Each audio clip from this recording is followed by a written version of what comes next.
আসসালামু আলাইকুম রাহমাতুল্লাহ। আমার ভিডিওতে আপনারা সবাই আমন্ত্রিত। আজকে আমি কলার স্যুপ তৈরি করব। কলাগুলো অনেকদিন বাসায় পড়েছিল, রান্না হচ্ছিল না, খাওয়াও হচ্ছিল না। তো এগুলো দিয়ে এখন আর তরকারি রান্না করলে খুব একটা ভালো হবে না, যেহেতু বাসি হয়ে গিয়েছে। এর জন্য আমি এগুলো দিয়ে স্যুপ তৈরি করে নেব। তো আমি কলাগুলোকে কেটে নেব। এর জন্য আমি বাটিতে একটু পানি নিয়ে নিয়েছি, কারণ কলা কেটে পানিতে ভিজালে কলার কষ একটু ছাড়ায়। চাইলে সিদ্ধ করেও নেওয়া যায়, কিন্তু পানিতে ভিজিয়ে রাখলেই মনে হয় ভালো। তো আমি কলাগুলো কেটে নিচ্ছি। মাঝে একটু বলে রাখি, যারা ভিডিওটি দেখছেন অবশ্যই লাইক, কমেন্ট, শেয়ার দিতে ভুলবেন না। ফেসবুক থেকে দেখলে পেজটি ফলো করে দিবেন, আর ইউটিউব থেকে দেখলে অবশ্যই চ্যানেলটি সাবস্ক্রাইব করে দিবেন। তো আমি কলাগুলোকে সুন্দর করে কেটে নিচ্ছি।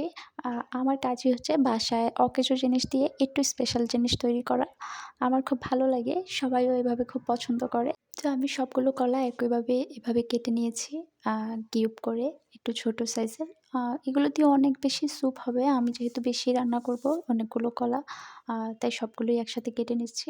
এখানে আমি সাথে কিছু কাঁচামরিচ কেটে নিয়েছি, আর নিয়েছি আদা কুচি, আর নিয়েছি চালের গুঁড়ো। আমি এখানে ২ টো ডিম নিয়ে নিয়েছি। আমি ডিমগুলো বাটিতে ভেঙে নিয়েছি একসাথে। তারপরে এগুলোকে ভালোভাবে ফেটিয়ে নেব।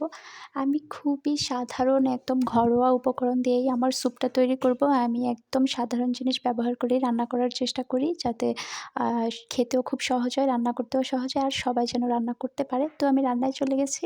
আমি এখানে তেল দিয়ে দিয়েছি পাতিলে। তারপর আমি আদাগুলো একটু দিয়ে দিয়েছি। তারপর আমি এর সাথে কলাগুলোও দিয়ে দিয়েছি। এখন আমি এগুলোকে একটু ভেজে নেব। তারপর আমি এর সাথে পরিমাণ মতো লবণ দিয়ে দেব।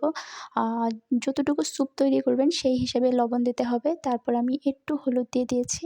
এখন আমি এগুলোকে একটু ভেজে নেব।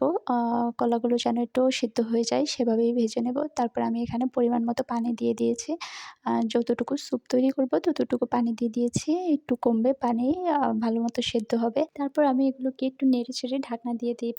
তারপর কিছুক্ষণ রান্না হওয়ার পর আমি ঢাকনাটা উল্টিয়ে দেখলাম আমার কলাগুলো ভালোমতো সেদ্ধ হয়ে গিয়েছে। এখন আমি যে চালের গুঁড়ো নিয়েছি ওগুলোকে ঠান্ডা পানি দিয়ে গুলে নিয়েছি। এগুলো স্যুপের সাথে দিয়ে দেব। আর এগুলো ঢালার সময় অনবরত নাড়তে হবে যেন দলা পাকিয়ে না যায়। চালের গুঁড়ো দেওয়ার সাথে সাথেই স্যুপটা ঘন হয়ে গিয়েছে। এখন এগুলোকে অনবরত নাড়তে হবে যেন নিচে না আটকে যায়। তারপর এর সাথে আমি যে ফেটিয়ে রাখা ডিমটাও দিয়ে দেব। আর নাড়তে হবে দেওয়ার সময়, কারণ ডিমটা না হলে দলা পাকিয়ে যাবে। আর নাড়লে এগুলো সুন্দর মতো স্যুপের ভেতর যেভাবে থাকে ওরকম হয়ে যাবে। তো এই তো আমি ডিমগুলো দিয়ে নিয়েছি। এখন আমার স্যুপগুলো দেখতেও অনেক সুন্দর লাগছিল। এগুলো এখন একদম ঘন হয়ে গিয়েছে। এখন আমি এর সাথে দিয়ে দেব কেটে রাখা কাঁচামরিচগুলো। কাঁচামরিচগুলো দেওয়ার পরও ওর দেখতেও অনেক সুন্দর লাগছিল, সবুজ, সবুজ লাগছিল। তারপর আমি এর সাথে দিয়ে দিয়েছি গোলমরিচের গুঁড়ো।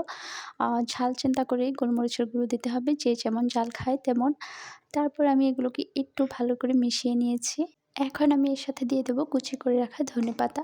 ধনেপাতাগুলো দেওয়ার পরে কালারটা অনেক সুন্দর এসেছে। সবুজ, সবুজ দেখতে ভালো লাগছিল খুবই।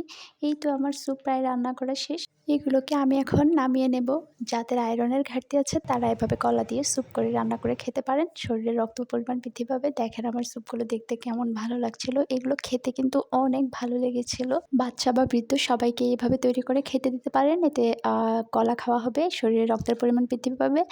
আর ভিডিওটি কেমন লেগেছে অবশ্যই কমেন্টে জানাবেন। আর রেসিপিটি ভালো লাগলে অবশ্যই শেয়ার করে টাইমলাইনে রেখে দিতে পারেন। তাহলে পরবর্তীতে দেখে বানাতে পারবেন।